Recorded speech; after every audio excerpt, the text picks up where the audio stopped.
আপনারা এত রান্না করেন, এত রান্না খায় কে? এই প্রশ্নের উত্তরটা দিতে দিতে না আমি জাস্ট এখন একদম ফেড আপ হয়ে গেছি। কারণ হচ্ছে কি, প্রতিদিনই এই প্রশ্নগুলো আসে। ম্যাক্সিমাম আপু ভাইয়ারাই হচ্ছে এই ধরনের কমেন্ট করেন যখন খাবারের ছবি পোস্ট করা হয় বা খাবারের ভিডিওগুলো করা হয়।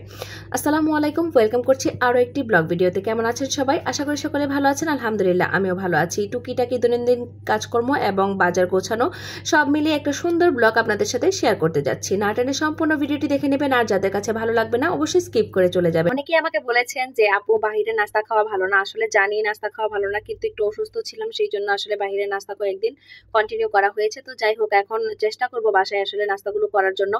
তো মাসে শুরু যেহেতু টুকিটাকি বাজারঘাট করা হয়েছে, তো মাছগুলো আজকে কেনা হয়েছিল। তো এটা হচ্ছে গতকালকের ভিডিও।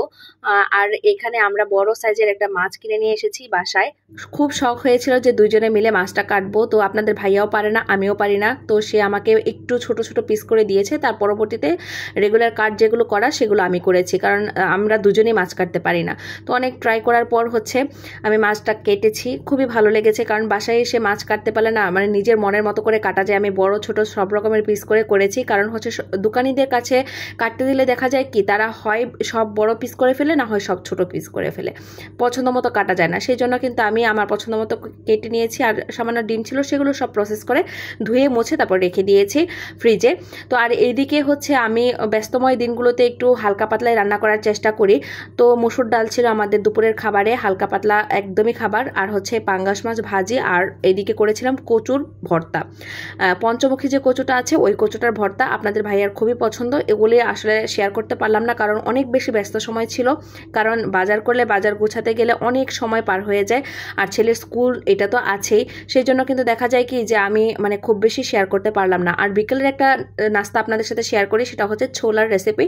অনেকেই হচ্ছে রমজান মাসে আমরা ছোলা খাই, কিন্তু দেখা যায় যে নর্মাল টাইমটাতে খুব একটা খাওয়া পড়ে না। তো আমার বাসায় কিন্তু মোটামুটি ম্যাক্সিমাম টাইম দেখা যায় যে আমার বাসায় হচ্ছে ছোলাটা চলে। আপনাদের ভাইয়া ছোলাটা খুবই পছন্দ করে। একদম যদি সেদ্ধ করে পেঁয়াজ মরিচ দিয়ে মেখে দেন তাহলেও তার কাছে ভালো লাগে। তো মুড়ি মাখানো করতে গেলে দেখা যায় কি যে একটু মশলাদার না হলে ভালো লাগে না। তো এইদিকে একটু পেঁয়াজ কুচি, কাঁচামরিচ কুচি ভেজে নিয়েছি এবং আলুটা সেদ্ধ করে কিউব করে কেটে নিয়েছিলাম, সেটাও দিয়ে দিলাম। তারপর হচ্ছে হলুদ গুঁড়ো, মরিচ গুঁড়ো, ধনিয়া গুঁড়ো, জিরা গুঁড়ো আর হচ্ছে গরম মশলা গুঁড়ো, এই সব মিলিয়ে একটু একটু সব মশলা দিয়েছি। একদম অল্প অল্প করে দিয়েছি, এখানে ছোলার পরিমাণটা কিন্তু মোটামুটি ভালোই আছে। তো সেগুলো দিয়ে ভালো করে কষিয়ে তারপর ছোলাটাকে দিয়ে দিলাম। এটা কিন্তু অবশ্যই সেদ্ধ ছোলা থাকতে হবে। আগের দিন রাতে ভিজিয়ে রেখে তারপরের দিন আমি হচ্ছে সেদ্ধ করে ঠান্ডা করে নিয়েছিলাম। তো যাই হোক, লাস্টে হচ্ছে তো ধনিয়া পাতা কুচি ছড়িয়ে দিয়ে নামিয়ে নেব। এই মানে ছোলাটা আমার কাছে এত বেশি ভালো লাগে, আপনাদের ভাইয়াও ভীষণ পছন্দ করে। ও অবশ্য আলু পছন্দ করে না, কিন্তু আমার আলু খুবই ভালো লাগে, সেই জন্য আমি ছোলাতে আলু ব্যবহার করি। আলুটা মাঝে মাঝে সেদ্ধ করে চটকেও দিই, আবার হচ্ছে কিউব করে কেটেও দিই। এটাও কিন্তু খেতে মন্দ লাগে না।